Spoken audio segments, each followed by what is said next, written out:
비록 배신당하고 좋지 못한 상황이지만 그러나 서로 사랑할 것에 대해서 말씀을 하셨고요. 그리고 14장 큰 주제를 보면 오늘 우리가 나누지는 못하지만 예수님께서 평안을 누리는 것에 대한 말씀을 하십니다. 이 14장은 좀 세부적으로 보면 3개의 단락으로 되어 있어요. 첫 번째가 지난주에 보았던 1절부터 11절까지입니다. 이 1절부터 11절 말씀을 보면 14장 말씀을 어떤 상황에서 어떤 현실 속에서 말씀하시는지 일정 부분 배경에 대한 설명이 나오는 거죠. 주님께서 이 앞부분에 1절에 보시면 제일 처음에 아예 그냥 주제를 딱 부러지게 말씀을 하셨어요. 너희 근심하지 마라. 나를 믿으라. 이렇게 말씀을 하셨어요. 그리고 난 다음에 2가지 말씀을 하시죠. 첫 번째는 예수님이 어떤 일을 행하실 것인지 하나님 나라에서 준비하시고 영접해 주실 것이라는 말씀을 하셨고, 2번째 말씀은 예수님이 누구신지에 대해서 이렇게 설교를 해주셨습니다. 이제 그리고 그 이후에 오늘 본문에서 12절부터 17절에서는 이와 관련되어 있는 상세한 첫 번째 설교를 하십니다. 그리고 다음 주에 보게 될 18절부터 끝절까지에서는 2번째 설교를 하시는데, 지금 읽은 본문이 14장 안에 들어있는 첫 번째 설교예요. 이 첫 번째 설교는 예수님께서 무엇을 하셨는가, 또 무엇을 하시는가 관련해서 주님께서 다시 상세하게 말씀하시는, 그리고 제자들에게 명령하시는 내용으로 되어 있습니다. 이 12절부터 17절의 본문이 짧은데 사실 이렇게 꼼꼼히 읽으면 예수님 말씀하시려고 하는 내용이 무엇인지 놓치지 않고 누구나 다 쉽게 잘 알 수 있습니다. 또 주제가 아주 명확해요. 이 내용을 조금 본문을 설명하고 다시 정리해서 다시 이렇게 말씀을 나누려고 합니다.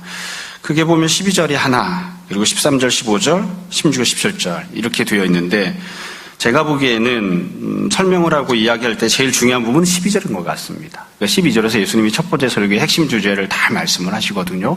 그래서 12절을 조금 상세하게, 그 뒤에 첫 번째 근거 13절에 15절을 조금 좀 덜 상세하게 이렇게 보려고 합니다. 먼저 12절을 볼게요. 12절에 보시면 내가 진실로 진실로 너에게 이르노니 나를 믿는 자는 내가 하는 일을 그도 할 것이요 또한 그보다 큰 일도 하리니 이는 내가 아버지께로 감이라. 너무 간단하죠. 단순하고. 근데 제일 처음에 이렇게 시작하셨어요. 말씀을 주시면서 나를 믿는 자, 예수님을 믿는 자는 이렇게 출발합니다. 우리가 조금 고민을 하면서 본문을 보면 왜 예수님께서 바로 앞에 12명의 사도들 제자들이 앉아 있는데 너희는 이렇게 말씀을 안 하셨을까? 이걸 생각하게 됩니다. 그냥 쉽게 너희는 지금 이 자리에 함께하고 있는 사도들은, 제자들은 이렇게 말씀하셔도 되는데 그렇게 표현을 안 하셨어요. 나를 믿는 자는, 예수님을 믿는 자는 이렇게 말씀하셨다고요. 왜 그렇게 말씀하셨을까요? 이유는 간단합니다. 좀 우리가 좀 부드럽게 이야기하자면 여기 앉아있는 제자들만이 아니라 다른 예수님을 믿는 모든 제자들도 포괄해서 말씀하기 위해서도 이렇게 이야기할 수도 있지만, 그러나 조금 현실적으로 이야기하면 지금 예수님 앞에 앉아있는 사도들, 제자들은 지금 주님이 말씀하시는 예수님을 믿는 사람에 들어가지 않기 때문입니다. 그게 참 묘한 부분이죠. 앞에 있는 사도들은 그럼 어떤 사람일까요? 예수님을 믿는 사람들이 아니라면 어떤 사람들일까요? 앞부분에 나왔던 13장 혹은 14장 내용을 보면 아주 간단해요. 제자들은 배신자가 될 사람들이고 14장 표현으로 하면 근심하고 있는 사람들입니다. 그러니까 예수님을 믿고 있는 게 아니라 내가 원하고 있던 나의 계획, 바람, 소망, 나의 욕심이 있는데 예수님께서 그것을 이루어 주신다고 말씀을 안 하시기 때문에 나는 그 모든 것들을 다 내려놓고 천국에 올라갈 것이다. 너희가 바라던 일들은 이루어지지 않아. 이렇게 말씀하시기 때문에 제자들은 근심하고 있거든요. 그러니까 제자들은 믿음을 갖고 있는 게 아니에요. 예수님을 믿는 게 아니고 자기 생각을 믿어요. 자기 바람을 갖고 있어요. 그래서 그것만 기준으로 마음이 왔다 갔다 하죠. 내 마음이 원했던 것이 이루어지면 기쁘고 그게 이루어지지 않으면 근심을 하고, 그래서 현재 제자들은 근심하는 사람들입니다. 조금 있으면 배신하게 될 사람들, 근심하게 될 사람들. 그러니까 예수님께서 좀 다르게 말씀하시는 거예요. 지금 너희의 현재의 모습, 그거 말고 나를 믿는 사람. 여기서 말하는 나를 믿는 사람은 그렇기 때문에 결국 현실적으로는 현재의 제자들의 모습이 아니라 나중에 이후에 이루어지게 될 제자들의 모습입니다. 제자들도 예수를 믿는 사람들이 돼요. 그러나 지금 현재의 모습이 아니라 조금 뒤에 있다가 예수님 십자가 지시고 부활하시고 승천하시고 성령님이 오셔서 그 이후의 제자들을 두고 지금 예수님께서 말씀하시는 거예요. 다시 말씀드립니다. 뭐 어려운 내용이 아니죠. 그냥 우리가 당연하게 생각하지만 당연하게 여기지 마시고 문자 그대로 보시면 됩니다. 예수님을 믿는 사람들에 대해서 말씀하시는 겁니다. 그러니까 예수님의 생각, 예수님의 계획, 예수님의 역사하심, 예수님이 베푸신 은혜, 그걸 믿는 거예요. 내 계획, 내 바람, 내 생각, 내 욕심, 그걸 기준으로 사는 게 아니라, 그러니까 예수님을 믿는 사람들은 이 사람들과 관련해서 주님께서 말씀을 하십니다. 그래서 우리가 이 첫 번째 구절을 시작하면서 이 질문을 우리 스스로에게도 던져봐야 돼요. 여러분, 여기 예수님 앞에 있는 제자들은 나름대로 예수를 믿는다고 생각하던 사람들이잖아요. 그럼에도 불구하고 예수님께서 너희는 이렇게 말씀을 안 하셨잖아요. 그러니까 우리도 스스로를 잘 생각해 봐야 돼요. 우리가 만약에 성찬식을 하는 그 자리에 함께 앉아 있었다면 우리의 현재의 신앙, 현재의 생각, 현재의 모습을 가지고 그대로 주님 앞에 앉아 있었다면 주님께서 이 말씀을 하실 때에 너희는 이렇게 말씀을 하실까? 아니면 우리도 근심하는 자에 불과할 것인가? 우리 현재의 상황이 어떤지 잘 생각해 봐야 됩니다. 그리고 나서 주님께서 말씀하시는 내용은 이거죠. 내가 하는 일을 그도 할 것이요 또한 그보다 큰 일도 할 것이다. 그 다음 주님이 말씀하신 내용은 예수를 믿는 사람들은 할 것이다. 할 것이다. 할 수 있다. 행하게 될 것이다. 이렇게 말씀을 하세요. 할 수 있다고 하시면서 도대체 뭘 할 수 있냐면 두 가지를 말씀하셨죠. 첫 번째는 내가 하는 일, 두 번째는 그보다 더 큰 일. 그러니까 예수님께서 하시는 일을 할 것이고 그보다 더 큰 일도 할 것이다. 이렇게 말씀하십니다. 이 선포는 굉장히 파격적인 선포죠. 왜냐하면 이게 두 가지가 막 섞여 있기 때문에 그렇습니다.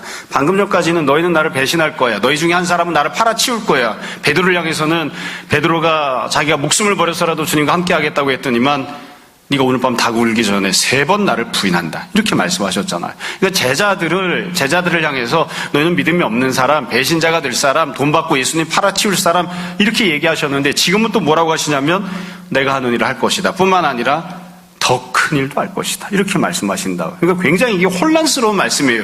이 내용을 들으면서 제자들이 어떤 마음이었을까 싶어요.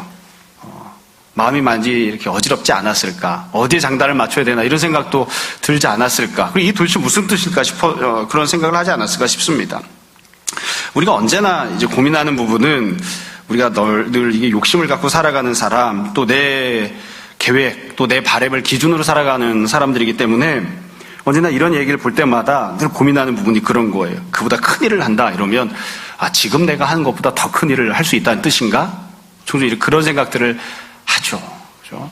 예수님께서 하셨던 것보다 더 큰 일이 도대체 뭘까요? 우리가 이 부분을, 이 본문 전체가 다, 지금 우리가 나누고 있는 본문 전체가 다 늘 똑같은 이야기를 하고 있습니다. 그러니까 예수님이 하시는 일을 우리가 잘 초점을 맞춰서 생각을 해야 됩니다. 내가 원하는 일을 네가 할 수 있다가 아니에요. 주님이 하시는 일을 너도 한다. 그리고 그보다 더 큰 일도 한다는 거예요. 그러니까 예수님이 하시는 일은 도대체 뭘까? 예수님이 하시는 일이 뭡니까 도대체? 여러분, 우리가 이미 지난주에 살펴보았죠. 1절부터 12절까지 보면 처음 말씀드린 것처럼 배경을 쭉 말씀하시면서 예수님이 어떤 일을 하실지에 대해서 말씀을 하셨어요. 예수님께서는 그렇게 말씀하셨어요. 나는 하나님 아버지의 집으로 갈 것이고 그곳에서 너희의 거처를 내가 예비할 것이고 너희를 그곳으로 영접할 것이다. 그러니까 천국에 대해 말씀하시고 천국에서 주님이 무엇을 하실지 말씀하시고 그 천국을 제자들에게 주시겠다고 말씀하셨어요. 그게 예수님이 하시는 일이에요. 그러니까 그걸 이 말씀 우리가 염두에 두고 그냥 있는 본문 그대로 쭉 읽어 나오면 그렇게 이해하면 되는 거죠. 주님께서 천국에서 하시는 일을 너도 할 것이다. 그렇게 이해하면 됩니다. 그렇게. 조금 그래서 폭넓게 생각하면 이렇게 이야기할 수 있습니다. 예수님께서 하셨던 일을 제자들이 너무나 잘 알고 있어요. 여지껏 그러니까 성찬식을 할 때까지 지금까지 예수님이 어떤 일을 하셨는가. 병자를 고쳐주시고 귀신을 쫓아내주시고 하나님 말씀을 선포하시고 성령님이 이 땅에 임하게 하시고 하나님의 나라가 이 땅에 임하게끔 마귀의 세력을 몰아내시고 공중권세 잡은 자들을 쫓아내시는 그런 일들을 지금까지 하셨어요.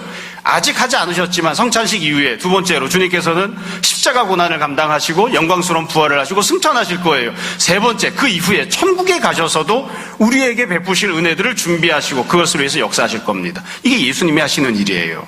그러니까 그 일을 너희도 할 것이다 이렇게 말씀하시는 겁니다. 언제나 그렇지만 예수님 말씀을 듣고 우리가 원하는 대로 아무렇게나 끌어당겨서 이해하거나 생각하면 안 되는 거죠. 예수님께서 하셨던 일을 너희도 한다. 예수님께서 하셨던 일을. 그러니까 그보다 더 큰 일이라고 하는 건 도대체 무슨 뜻일까? 간단합니다. 예수님이 하셨던 말씀 그대로 적용하면 됩니다. 그대로. 예수님이 귀신을 쫓아낸 것보다 더 크게 귀신을 쫓아내고, 예수님께서 하나님 나라를 이 땅에 임하게 하신 것보다 더 크게 하나님 나라를 이 땅에 임하게 하고, 주님께서 십자가를 지었으니까 하나님께서 맡겨주신 직분을 감당하기 위해서 십자가를 지는 그것, 그리고 그 이상의 일들도 너희가 감당하게 되고, 주님께서 많은 사람들, 유대인 이방인들을 주님의 품으로 영접하셨으니까 그보다 더 많은 민족, 더 많은 나라, 더 많은 백성들을, 더 많은 지역을 돌아다니면서 더 오랫동안 주님의 일을 감당하는 사람이 될 것이다. 그렇게 말씀하시는 거죠. 이게 이제 예수님께서 지금 말씀하시는 내용입니다. 결국 제자들은 이후에도 말씀드리겠지만 결국 나중에 어떻게 살게 되느냐면, 제자들이 꿈꾸지 않던 일들, 제자들이 생각하지 않던 일들을 하면서 살아가게 됩니다. 그리고 제자들의 사역을 통해서 은혜를 받는 사람들도 그들이 원하던 것, 그들이 계획하던 것, 그들이 욕심 부리던 것들을 선물로 받는 것이 아니라 예수님이 주시려고 하는 것들을 제자들을 통해서 선물 받는 사람들이 되는 그런 은혜를 받게 되죠. 여러분, 이 예수님이 하셨던 말씀을 그냥 간단하게 이야기하면 그런 것 같아요. 우리가 다 잘 알고 있는 내용입니다. 이 본문 말씀을 오늘 설교의 이게 핵심이죠. 예수님 하신 것을 그도 할 것이다, 너희도 할 것이다. 있는 그대로 그냥 받으시면 됩니다. 예수님 믿는 사람은 세상에서 요구하거나 세상이 필요로 하는 일들을 탁월하게 잘하는 사람이 되는 것이 아니라, 물론 그런 것들도 필요하고 주님이 그런 은혜도 주십니다. 그게 아니라 세상에서 살면서 예수님처럼 사는 사람이 되는 것입니다. 세상에 나가면 공부를 잘 해야죠. 세상에 나가면 돈을 잘 벌어야죠. 세상에서 직장생활 잘 해야죠. 그것도 주님이 보내신 일들이 맞습니다.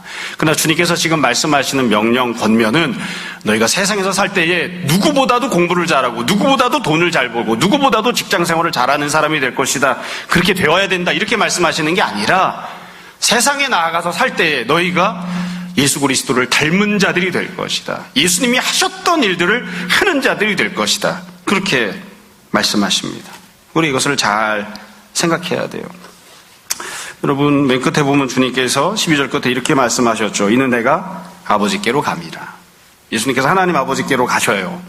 예수님께서 이 땅에서 공생의 사역 감당하실 때에도 우리를 구원하기 위해서 모든 것들을 다 감당해 주셨죠. 온갖 헌신과 희생을 다 해주셨습니다. 십자가에 달려 죽기까지 목숨을 아끼지 않고 우리들을 섬겨주셨습니다. 근데 그것으로 끝나는 게 아니라, 이것을 끝이다 이렇게 하는 게 아니라 천국에 가셔서 하나님 아버지께 가신 이후에도 지금도 우리를 위해서 주님께서 일하십니다. 그것 때문에 우리가 은혜를 받고 누리고 사는 거예요. 자, 어찌 보면 오늘 드려야 될 말씀은 제가 지금 다 했습니다. 12절에서 예수님께서 그렇게 말씀하세요. 나를 믿는 사람, 그 사람은 일을 할 것이다, 하게 될 것이다, 살게 될 것이다. 내가 살았던 대로, 그리고 내가 살았던 모습을 더 크게, 내가 하나님 아버지께로 가기 때문이다. 주님께서 이렇게 말씀하셨어요. 여러분, 오늘 설교의 주제가 뭐겠습니까? 예수님을 닮은 모습으로 삽시다. 예수님께서 하신 일들을 하면서 삽시다. 이거예요. 다시 쉽게 이야기하면 이거예요. 쉽게 이야기하면.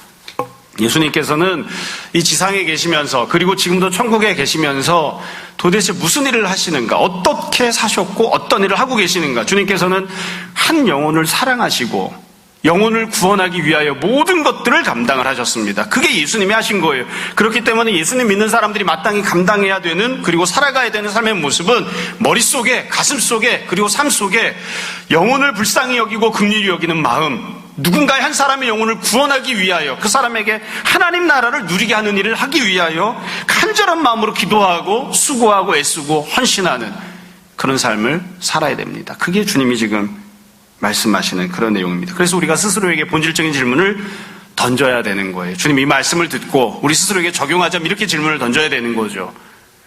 우리는 누군가 영혼을 긍휼히 여기고 불쌍히 여깁니까?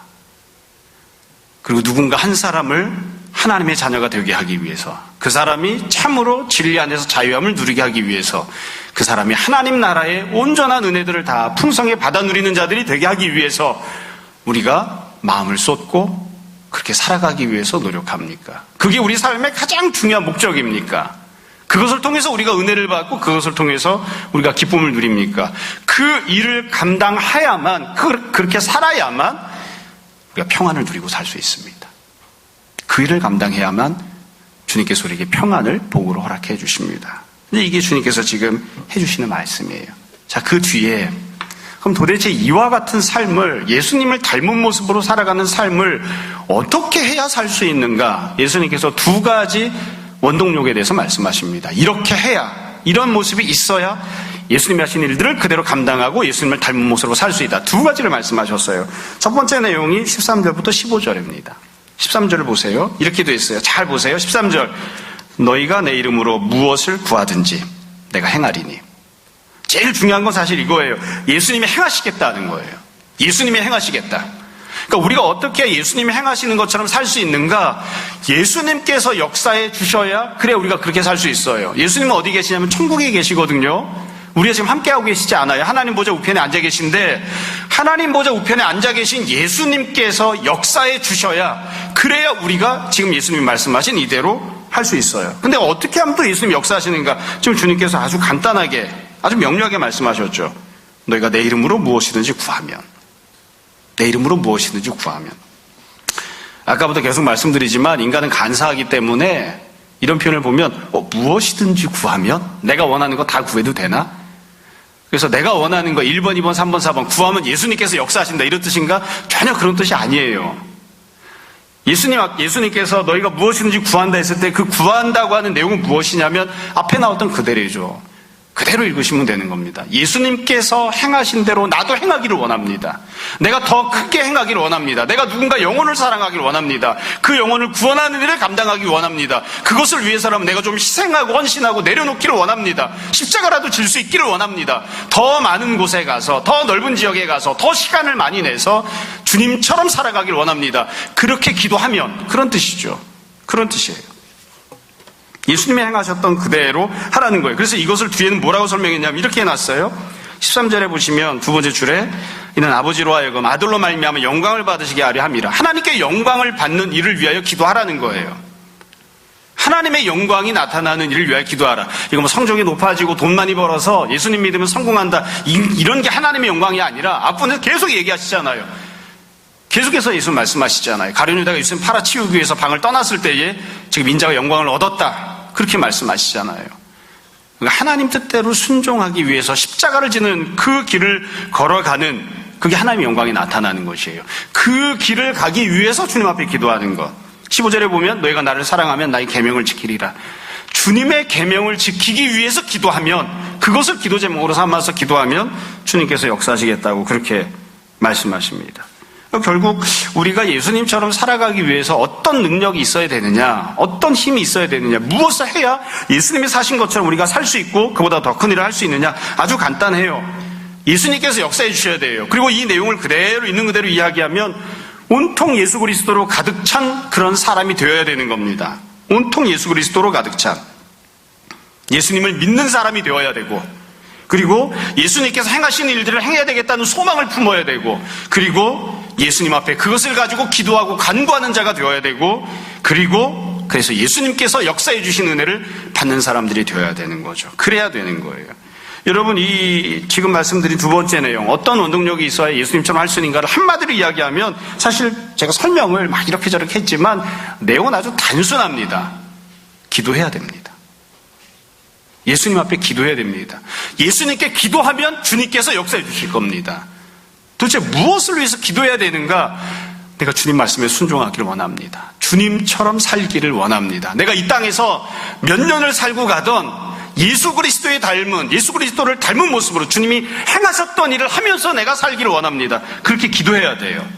그래서 이 질문을 거꾸로 되짚어 올라가면 이렇게 질문해 볼 수 있어요. 우리는 그렇게 기도합니까? 예수님처럼 살기를. 우리 기도 제목을 한번 생각해 보자고요. 기도 제목을 생각해 보자고 이야기하면 기도를 안 하는데요, 이런 사람도 있을 수 있어요.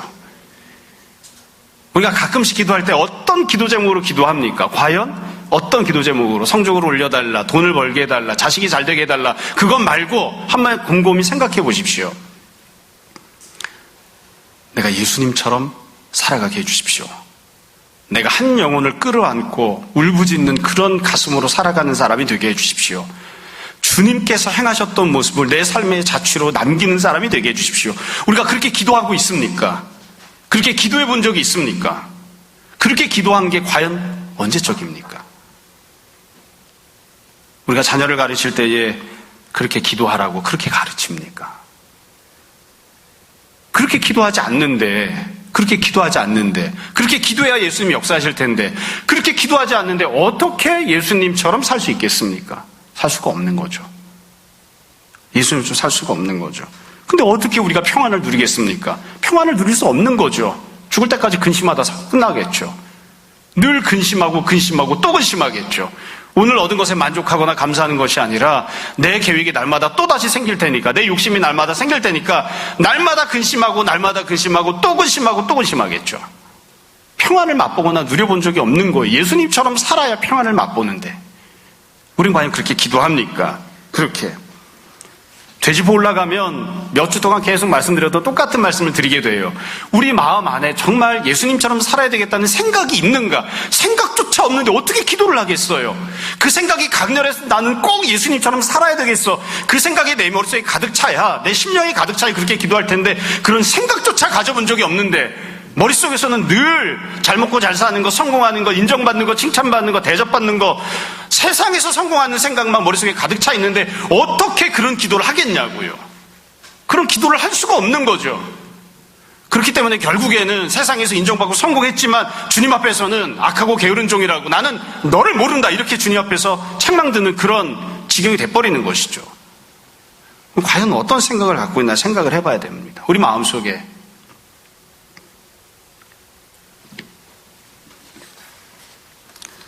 두 번째 원동력이 16절부터 17절에 나옵니다. 16절부터 17절에 보면 예수님께서 말씀하신 그대로 주님이 하신 일들을 행하며 살아가기 위해서 무엇이 필요한지 두 번째 원동력이 나와요. 16절을 보시면 이렇게 시작해요. 내가 아버지께 구하겠으니. 아주 독특한 표현이고 중요합니다. 예수님께서 기도하신다는 겁니다. 앞에 나왔던 13절, 14절, 15절은 내가 기도하는 거예요. 내가 기도하는 게 필요하죠.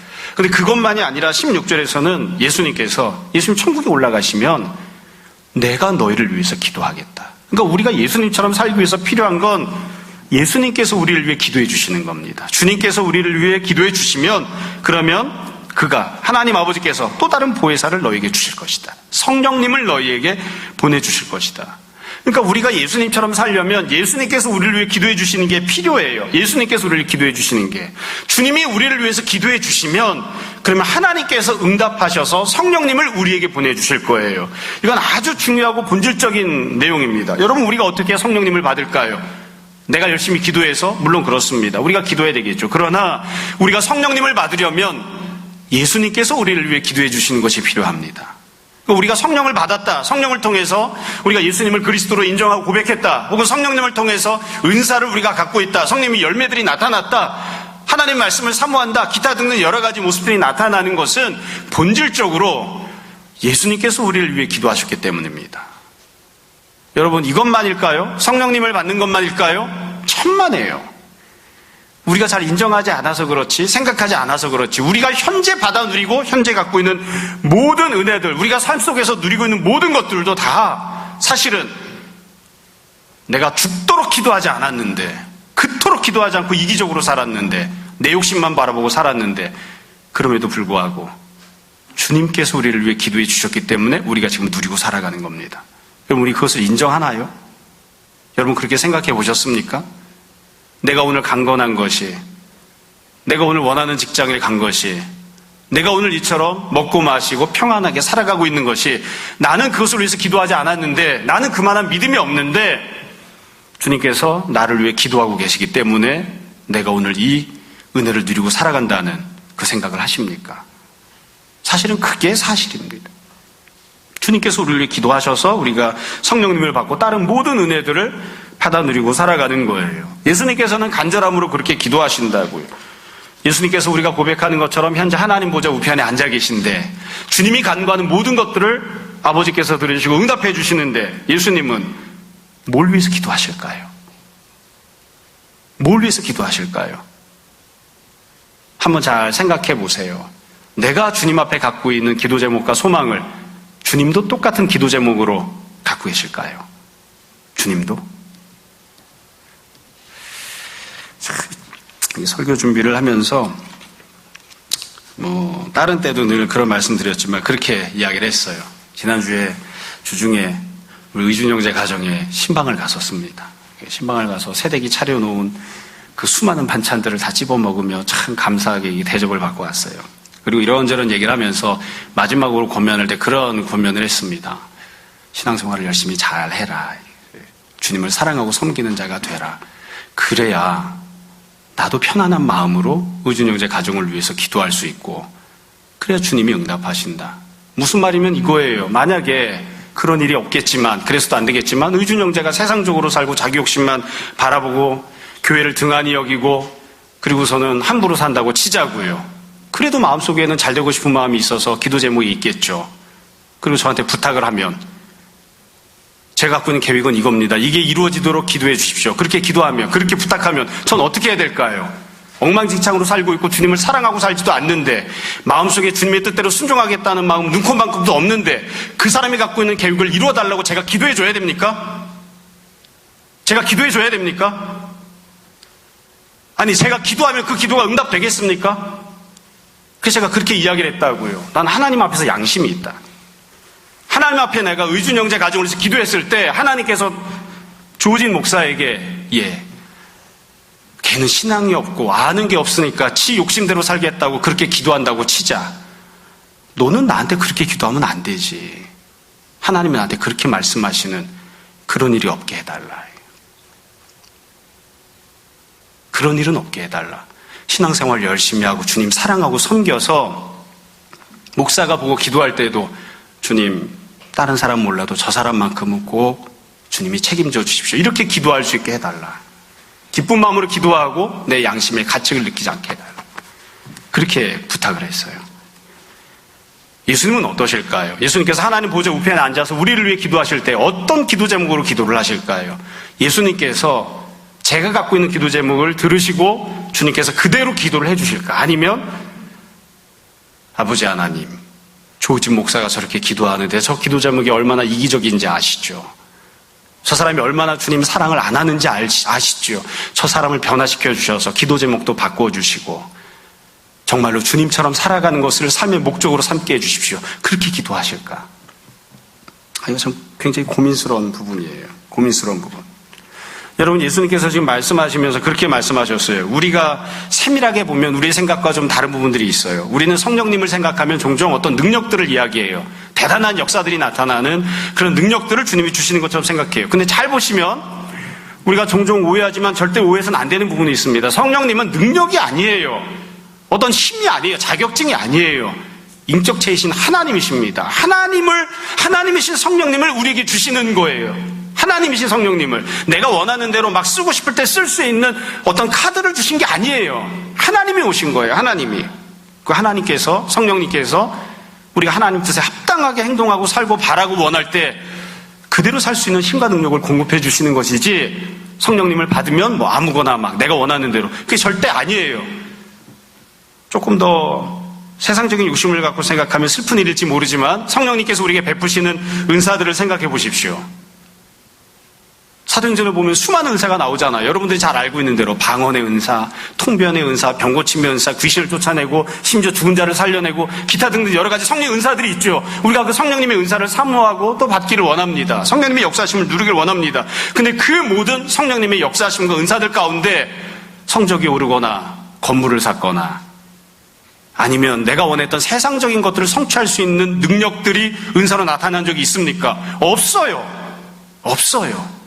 제가 어렸을 땐 늘 그런 간증 듣고 살았습니다. 저도 그런 경험이 있습니다. 열심히 기도하고 성령님이 역사하셨더니만 시험 보기 전날 시험지가 보였다. 그런 경험이 있나요? 우진이 그런 경험이 있니? 시험지가 보인 경험? 나는 있어. 시험지를 보나 안 보나 지금 목사님처럼 살아 그냥. 별 차이가 없어. 성적표를 보신 적이 있나요? 저는 중학교, 고등학교 다닐 때는 기도하면 성적표가 보였습니다. 근데 실제로 성경에서 이야기하고 있는 은사들은 그런 게 아니에요. 성령님께서 우리에게 베풀어 주신 은사들은 어떤 것들입니까? 예수님께서 하신 것들을 할 수 있는 은사들이에요. 예수님께서 하신 것처럼 살 수 있는 힘을 주는 능력들을 성령님이 주시는 거예요. 내가 원하는 것들, 내가 바랬던 것들, 성령 충만을 받고 기도해서 응답을 받으면 막 IQ가 올라가고 성적이 올라가고 회사에서 승진하고, 성경에는 그런 은사가 나오지를 않아요. 이거 번지수를 잘못 찾은 거예요. 그 주님이 지금 말씀하시잖아요. 어떻게 해야 예수님이 행하신 것처럼 살아가신 것처럼 살아갈 수 있는가? 예수님께서 우리를 위해 기도해 주시고 그 기도가 응답되어서 우리가 성령님을 받게 되고 성령님이 우리와 함께 하시고, 사도 바울이 고백하는 것처럼, 로마서 7장 8장에서 이야기하는 것처럼 성령님이 우리와 함께 하시고 인도하시고 도우시는, 그래서 어떠한 환난과 핍박을 만나도 그 안에서 넘어지지 않는 승리하는 자가 되게 하시는 그 은혜를 받아야 예수님처럼 이렇게 살 수 있습니다. 그게 이제 주님께서 지금 말씀하신 두 번째 내용입니다. 자, 정리를 하겠습니다. 언제나 이게 결심을 하는데 설교하다 보면 쉽지 않은 것 같아요. 부드럽고 친절하게 이야기하자. 이게 항상 제 주제인데 쉽지가 않네요. 오늘 내용 아주 간단하죠. 딱 세 가지 예수님 말씀하셨습니다. 첫 번째 12절이 주제입니다. 예수님을 믿는 사람, 주님께서 행하신 대로 주님을 닮은 삶을 살 것이다. 두 번째, 어떻게 해야 그렇게 살 수 있는가? 네가 간절히 기도하면 예수님께서 역사하신다. 어떻게 해야 그렇게 살 수 있는가? 세 번째, 내가 너를 위해서 천국에서 기도할 것이다. 그럼 하나님이 응답하셔서 성령님께서 너희와 함께 하시고 너희를 인도하신다. 주님께서 이렇게 말씀하셨습니다. 결국 지금 본문이 담고 있는 내용들을 보면 주제는 너무나 간단한 것 같습니다. 너무나 간단해요. 너무나 분명하고요. 도대체 어떻게 살아야 하는가? 이 문제를 주님 말씀하십니다. 앞선 13장에서는 교회 안에서 서로 성도들이 사랑하는 삶을 살아라. 서로 사랑하는 삶을 살아라. 그렇게 말씀하셨고, 지금 14장에서는 이 세상을 살아가면서 너는 나를 닮은 자로 살아라. 그게 믿음이다. 내가 행한 일을 행하고 살아라. 그렇게 말씀하십니다. 그래서 우리가 간절히 바라야 하는 것도 예수님을 닮은 삶이고, 우리가 주님 앞에서 내어놓고 주님 제가 이렇게 살았습니다 말씀드릴 수 있는 것도 예수님을 닮은 삶이에요. 아주 그냥 다 아시겠지만 적나라하게 그냥 이야기를 할게요. 우리 늘 예배당 살 때도 했던 이야기예요. 예수님은 시험을 보신 적이 없어요. 예수님은 집을 사신 적도 없어요. 예수님은 어느 대학에 들어가신 적도 없어요. 예수님은 예배당을 지으신 적이 없어요. 그렇기 때문에 좋은 대학에 들어가고 돈을 많이 벌고 성공하는 것은 예수님을 닮은 삶이 아니에요. 그건 우리가 살아가면서 매우 필요하고 중요한 부분이지만, 그것들을 우리가 나중에 천국에 가서 주님 앞에서 내어놓고 내가 주님 말씀에 순종했다고 절대로 말할 수 없어요. 예수님 그렇게 하신 적이 없어요. 다시 말씀드려요. 예수님은 예배당을 지으신 적이 없어요. 그래서 의리의리하게 좋은 예배당을 지어놓고 내가 예수님 앞에서 예수님이 하신 대로 했습니다. 절대로 그렇게 얘기할 수 없어요. 예수님은 영혼을 사랑하고 영혼을 구원하는 일만 하신 겁니다. 두 번째로, 이 본문에서 중요한 내용 지금 정리해서 말씀드리고 있습니다. 두 번째로 제가 제일 중요하게 생각했던 개인적으로 은혜를 받았던 부분은 지금 말씀드린 이 두 번째 부분입니다. 이 말씀을 누구에게 하셨는가가 참 중요합니다. 여러분, 누구에게 이 말씀을 하셨나요? 가룟 유다는 이미 나가버려서 없습니다만 이날 밤 예수님을 3번 부인할 베드로에게 이 말씀을 하신 겁니다. 예수님을 버리고 도망가는 배신자가 될 다른 10명의 제자들에게 이 말씀을 하신 겁니다. 이게 참 묘한 일이에요. 처음에도 말씀드렸지만 그래서 이게 굉장히 정체성의 혼란을 가져오는 이야기인 것 같습니다. 성경을 읽다 보면 예수님께서 한 입으로 두 말씀하시는 것처럼 보이는 장면들이 있어요. 가령 베드로가 예수님을 그리스도라고 고백했을 때, 참 시몬아 네가 복이 있다. 내가 네 위에 교회를 세우겠다. 이렇게 말씀하셨는데 조금 있다가 베드로가 십자가 지시는 예수님을 거부하니까, 예수님 붙잡고 말리니까 뭐라고 하셨죠? 사탄아 내 뒤로 물러서라 이러시죠. 베드로는 교회를 세우는 자가 되는 겁니까? 사탄이 맞습니까? 뭐가 맞는 건가요? 지금도 마찬가지로 굉장히 혼란스러운 장면이에요. 배신자가 될 거예요. 예수님이 잘 알고 계세요. 그렇게 말씀하셨어요. 근데 그 배신자가 되고 현재 믿음이 없기 때문에 너희라고 말씀을 못하셨던 이 제자들을 향해서 너희가 나와 똑같은 모습으로 살라. 그렇게 말씀을 하세요. 그리고 훗날 제자들은 실제로 그렇게 삽니다. 참 이게 묘한 것 같아요. 그래서 이게 늘 조심스러운 부분이에요. 목회하면서 성도들을 대할 때. 지금 이렇게 제가 딱 보면 우진의 신앙이 마음에 안 들어요. 저게 믿음이야? 껍데기만 와서 앉아있는 거지? 이런 마음이 있어요. 그러나 동시에 우진이가 나보다 더 크게 주님을 사랑하고 주님을 섬기고 나보다 먼저 십자가를 지는 곳으로 갈 수 있다. 그게 주님의 뜻이다. 이런 생각을 안 믿겨지지만 자꾸 하려고 노력을 해요. 지금 그렇게 말씀을 하시는 거예요. 그렇게. 아니, 처음부터 신앙생활을 쭉 잘해왔던 저 사람이 그렇게 한다면 내가 믿겠는데, 근데 예수님 지금 누구에게 말씀하십니까? 예수를 팔아먹고 배신자가 되는 베드로와 그 제자들에게 이 말씀을 하세요. 너희가 나와 똑같고 내가 했던 것보다 더 큰 일을 할 것이다. 지금 현재 상황만 놓고 보면 베드로는 예수님 부인하고 돌아선 다음에 심판받아 마땅할 것처럼 보이는데, 베드로가 주님이 다녔던 것보다 더 넓은 지역을 돌아다니잖아요. 더 오랫동안 주님을 섬기잖아요. 이게 한편으로 보면 우리가 갖게 되는 소망입니다. 우리 현재의 모습을 보면, 그 내 옆에 있는 사람을 보면 솔직하게 형편없어요. 저까지 이렇게 주님을 위해서 희생한다고, 저까지 이렇게 주님을 섬긴다고, 그게 말이 되는 소리를 해야지 도대체, 이런 마음이 들 수가 있어요. 근데 주님은 그렇게 말씀하지 않으셨습니다. 우리가 이것을 늘 생각했으면 좋겠습니다. 비록 지금은 내가 내 욕심대로 살겠다고 근심하고 있는 사람이지만, 그러나 주님께서 말씀하신 대로 은혜를 받으면, 간절함으로 기도하면, 주님께서 우리를 기도해 주시면 이런 사람들이 될 것입니다. 자, 마지막으로 한 가지만 우리 스스로에게 물어보고 오늘 말씀을 마치려고 합니다. 여러분, 우리는 주님을 믿는 사람들입니까? 우리는 예수님이 사신 것처럼 살고자 하는 사람들입니까? 우리는 예수님의 마음을 품고 있습니까? 내가 갖고 있는 생각과 계획, 내 바람들이 나 자신을 위한 것입니까? 아니면 교회와 주님을 위한 것입니까? 우리는 주님처럼 살기 위해서 그렇게 살기를 원한다고 간절히 기도하고 있습니까? 그리고 예수님께서 우리를 위해 기도하고 계시다는 사실을 늘 인정하고 감사하며 살고 있습니까? 모쪼록 우리가 다 오늘 주님께서 우리에게 들려주신 말씀을 잘 기억하고 이대로 순종하는 주님의 제자들이 되었으면 좋겠습니다. 그래서 다음 주에도 우리가 보겠지만, 내가 주님처럼 살았습니다. 주님이 하신 일을 나도 했습니다. 그래서 주님이 주시는 이 세상에 알 수도 없고 줄 수도 없는 평안을 누리며 살았습니다.